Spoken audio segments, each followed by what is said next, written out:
Before we begin, don't forget to subscribe to the channel, leave a like on this video, and tell us in the comments where you're listening from. Now, let's get into the story. Throughout human history, stories about cannibal tribes have existed at the edge of maps and imagination. For some, they are cautionary tales invented to keep explorers away from dangerous territories. For others, they are terrifying truths, legacies of isolation, survival, and rituals too brutal for the modern world to comprehend.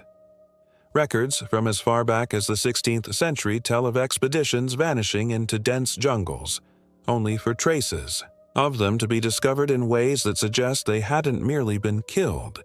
Their remains bore marks of deliberate breaking, bones cracked open as if to extract the marrow, skulls burned black in fires that weren't meant for warmth. In the South Pacific, sailors from the early whaling era described entire villages decorated with human bones. Some claimed to have seen sharpened teeth on the tribe members themselves, filed down to triangular points. In one account preserved in a maritime logbook, a survivor wrote, "They stalked us like animals. The night carried their whistles, and in the morning we found footprints circling our camp. We were the prey. They were the hunters." Closer to modern times, anthropologists have tried to dismiss these stories as exaggerations born of fear and colonial misunderstanding. But even today, whispers persist among locals in remote regions. Fishermen refuse to anchor near certain shores. Hunters refuse to cross certain rivers. They speak of tribes who live in the old ways, not just rejecting outsiders, but consuming them.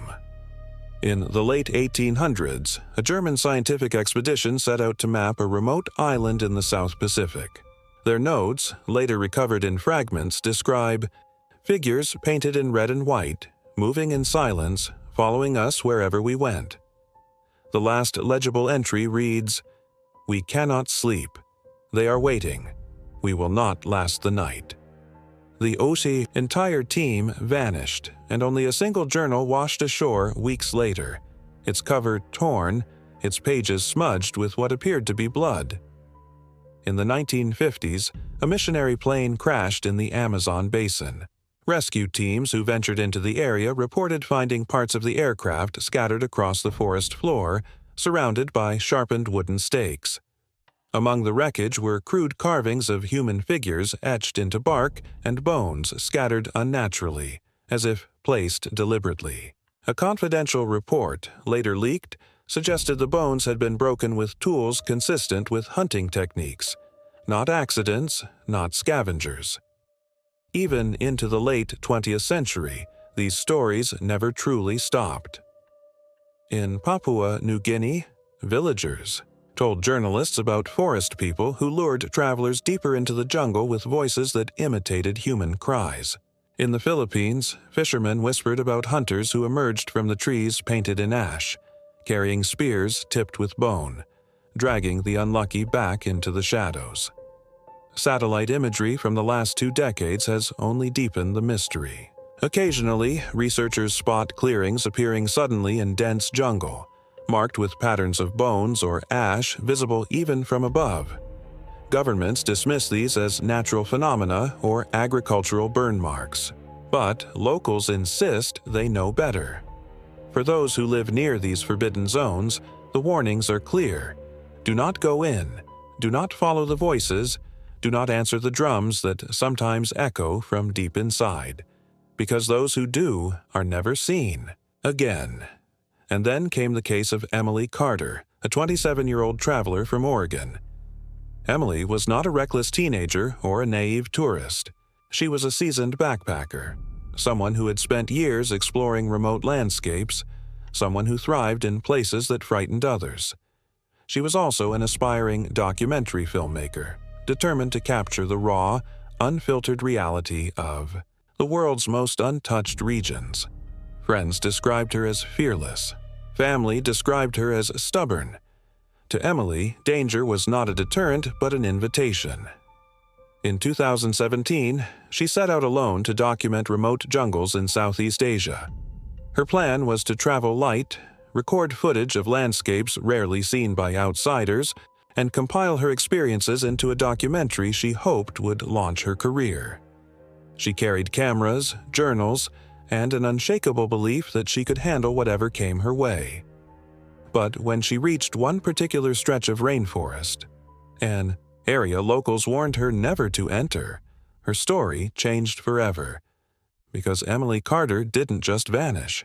She left behind fragments of her journey, notebooks filled with increasingly frantic entries, camera footage showing shadows that grew closer each night, and a trail of evidence suggesting she had been hunted, tracked, and pursued with the precision of a predator chasing prey.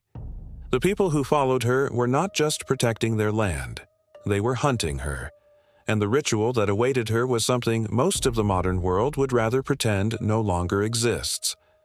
This is her story. Emily Carter arrived in the coastal town of Kundala in early August 2017. Her journals from those days reveal a mix of excitement and frustration. Excitement because she was finally within reach of the untouched rainforest she had dreamed of filming. Frustration because locals refused to help her get there. In one entry, she wrote, "Everyone here thinks I'm crazy. I ask about the interior and they shake their heads. Some laugh nervously, some walk away. One old man just said, 'The forest eats.' What does that even mean?" But Emily was undeterred. She had always prided herself on her independence, on refusing to let fear dictate her choices. She bought supplies, rice, canned food, a machete, and a solar charger for her cameras. She hired a fisherman to take her upriver for 2 days, as far as he would go. The fisherman later gave an interview after Emily's disappearance. He described her as fearless but too confident. He said that when they reached a certain bend in the river, he refused to go further. The air changes. "There," he told reporters, "it goes quiet, no birds, no insects, just silence. That's when you know you're close to their land." Emily recorded that moment. On her camera, you can hear the engine sputtering as the fisherman pulls the boat to the bank. She asks why he won't continue. He answers in broken English, "Danger, no more." She laughs, a nervous edge in her voice, and replies, "Don't worry, I can handle myself." That was the last time anyone from the outside world saw her alive. Her footage from the next few days is both mesmerizing and disturbing. At first, the jungle looks like paradise. Towering trees, shafts of sunlight piercing the canopy, vibrant, birds flashing across the screen. Her voiceover is filled with awe. "This is the most beautiful place I've ever seen," she says at one point. "It feels like stepping back in time." But the tone shifts quickly. By the second day, she begins mentioning the silence. In her journal, dated August 12th, she writes, "It's strange here. The jungle should be loud, but it's not. No insects buzzing at night, no monkeys, just stillness. Sometimes I think I hear footsteps, but when I turn, there's nothing." Liu camera confirms her unease. In several clips, she pans slowly across the trees, her breathing shallow, as if she senses movement just out of sight. In one frame, for less than a second, a figure seems to dart between the trunks, bare skin painted in streaks of white and red. Emily doesn't acknowledge it on camera, perhaps not noticing in the moment. But later that night, she records herself, in her tent, whispering into the lens, "I'm not alone out here." On August 13th, she stumbled upon the first clear evidence. While following a narrow trail deeper into the forest, she found wooden stakes driven into the ground, each topped with what looked like carved animal skulls. Around them were markings, spirals, and jagged lines etched into bark smeared with some dark substance. Her voice on the video trembles as she documents it. This is deliberate. This isn't random. Someone made this. Maybe it's a ceremonial or a warning." Her journal entry for that evening reads, "The air feels heavy. I think I've crossed into their territory. The locals were right. I should have listened. But I can't stop now.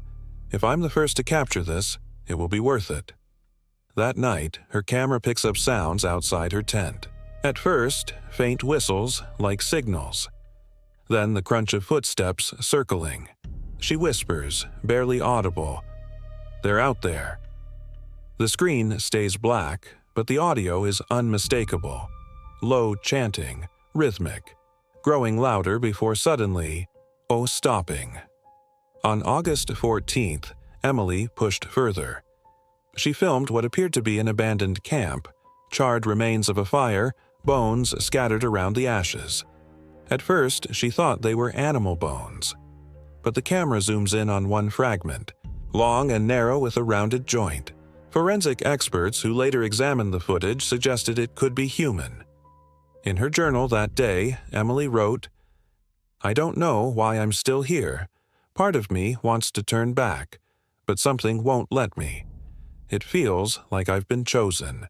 To see this, like I'm trespassing into a world not meant for me."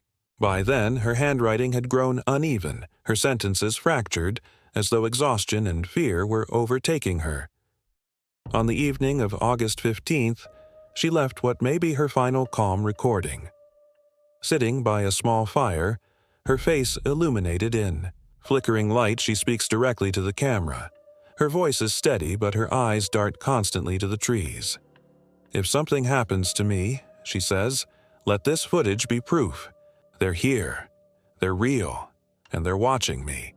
I don't know what they want, but I can feel it. I'm not exploring anymore. I'm being hunted." Moments later, a sound cuts through the forest. A bone-chilling scream, not hers, but something inhuman, echoing through the darkness. Emily freezes, her face draining of color. She shuts off the camera and the screen goes black. That was the last complete day captured in her recordings. From this point on, the evidence becomes fragmented. Shaky footage, rushed notes, screams. In the distance, each fragment suggests that the hunters she feared were no longer just watching. They had begun the hunt. By the morning of August 16, 2017, Emily's recordings had changed drastically. Gone was the confident traveler speaking with excitement. What remained was a frightened young woman whose voice cracked with every word. The footage from that day begins with her face close to the camera, her skin pale, her eyes bloodshot from lack of sleep. "They came to the tent again," she whispers. "I heard them breathing right outside. I didn't move. I didn't even breathe. I thought if I stayed still, they might leave. But they didn't. They stayed for hours." The camera pans to the outside of her tent. The sand is disturbed with dozens of bare footprints, circling like wolves around prey. Some prints are small, belonging to children. Others are larger, heavy, pressed deep into the soil. Her journal entries for that day are fragmented, written in rushed, uneven lines. They whistled to each other. "I think it's a signal. I haven't eaten. I'm too afraid to make noise." Something brushed the tent. A hand. "They know I'm here." By the afternoon, she attempted to move deeper into the jungle, hoping to throw off whoever, or whatever, was following her. The footage shows her machete slashing through vines, her breath ragged, her head turning constantly as if expecting something to leap from the shadows. For several minutes, the camera shakes violently as Emily begins to run. On the audio, faint whistles rise from multiple directions, growing closer. She gasps, muttering, "They're surrounding me." The footage cuts abruptly. The next recording begins in near total darkness. Emily is hiding, her voice barely audible, over the sound of her racing heartbeat. "They're following me. I can hear them. Every time I stop, they stop.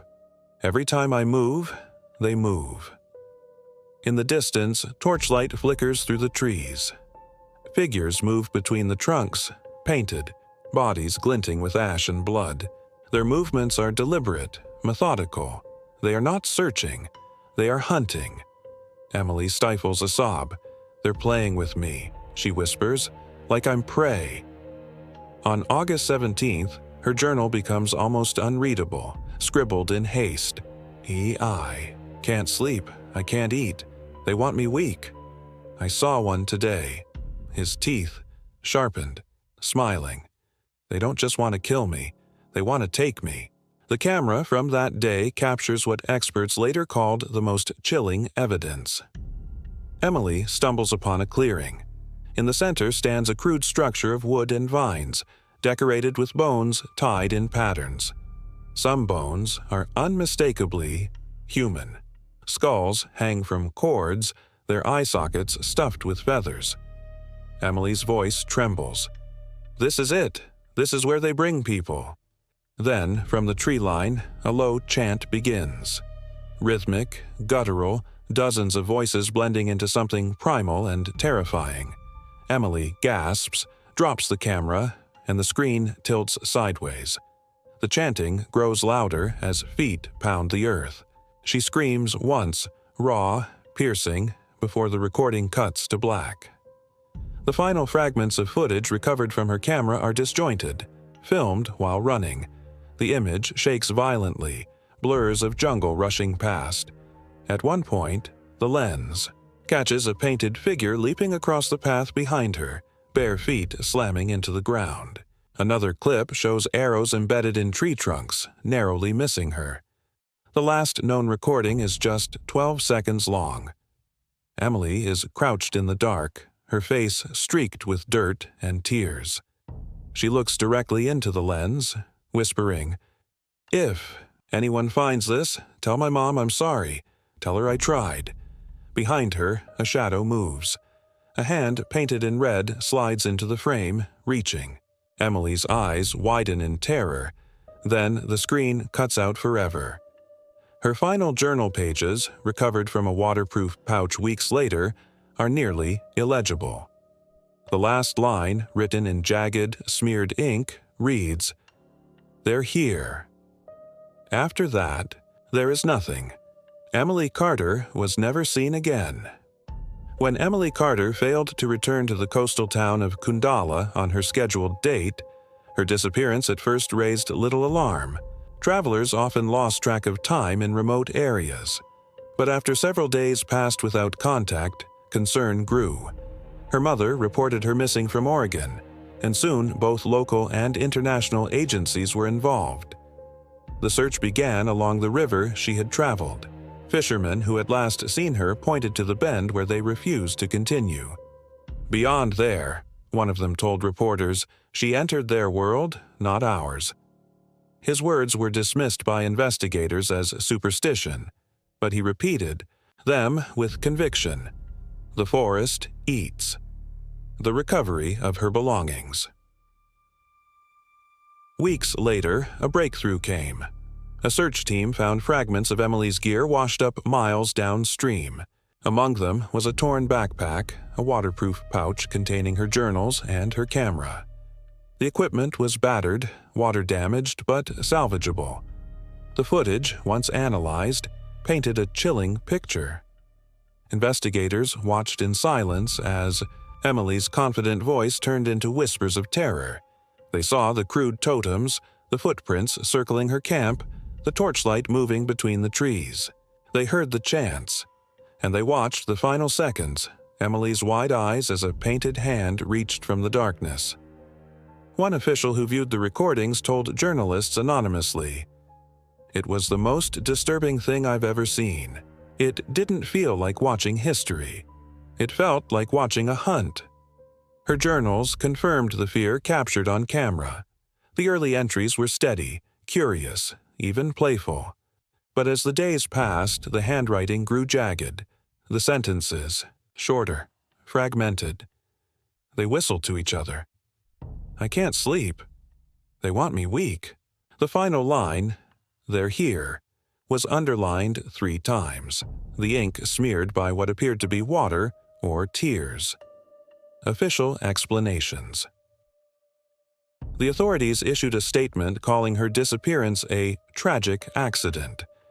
They suggested she became disoriented, succumbed to exhaustion, and was lost in the forest. The footprints, they claimed, could belong to other travelers or even her own repeated circling. The chants were dismissed as environmental noises, distorted by fear and imagination. But those who had seen the raw footage were not convinced. An anthropologist consulted during the investigation told a different story off the record. "What Emily described," she said, "matches reports we've collected for decades. Uncontacted groups who live outside the modern world. Some of them retain practices we'd rather believe are extinct." When asked directly if she meant cannibalism, she refused to answer. Testimonies from locals, the people of Kundala and nearby villages, were less restrained. They spoke of hunters who moved like shadows, who painted their bodies with ash and blood, who used whistles to communicate during the chase.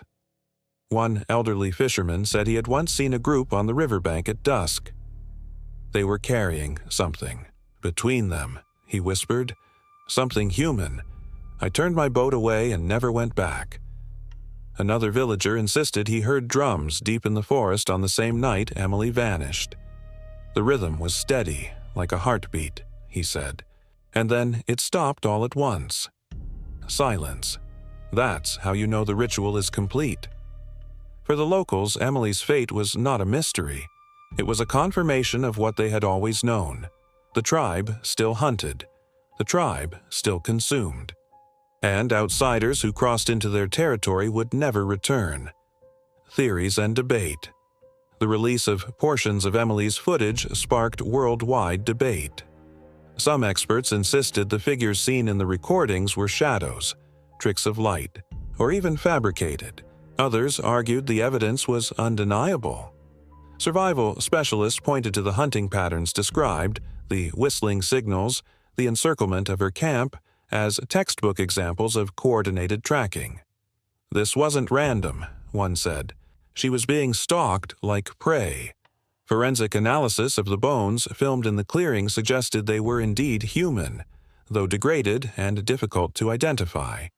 Spiral fractures indicated deliberate breaking, consistent with the extraction of marrow.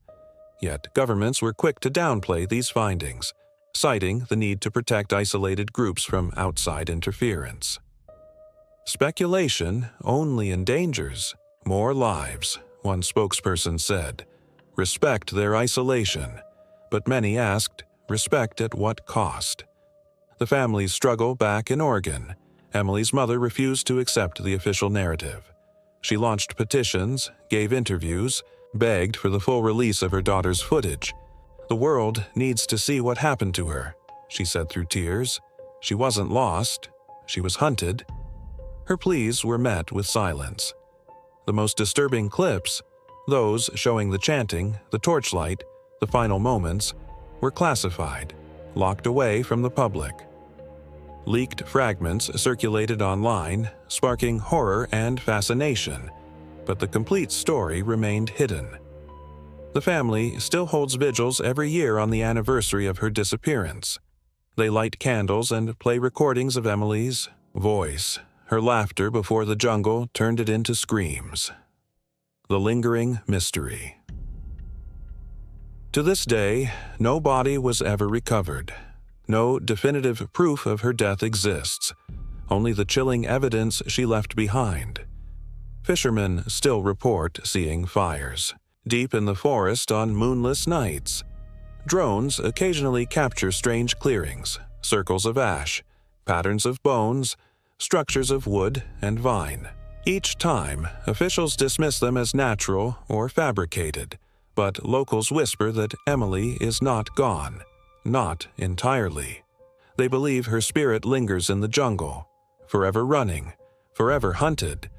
Some claim to hear a woman's scream carried on the wind, followed by silence too deep to be natural. Final reflection. Emily Carter's story is more than just the disappearance of a traveler. It is a reminder that there are still places in this world untouched by the modern age. Places where the rules are different, where survival belongs to those who have lived there for generations. To outsiders, the jungle is a challenge to conquer, a frontier to explore.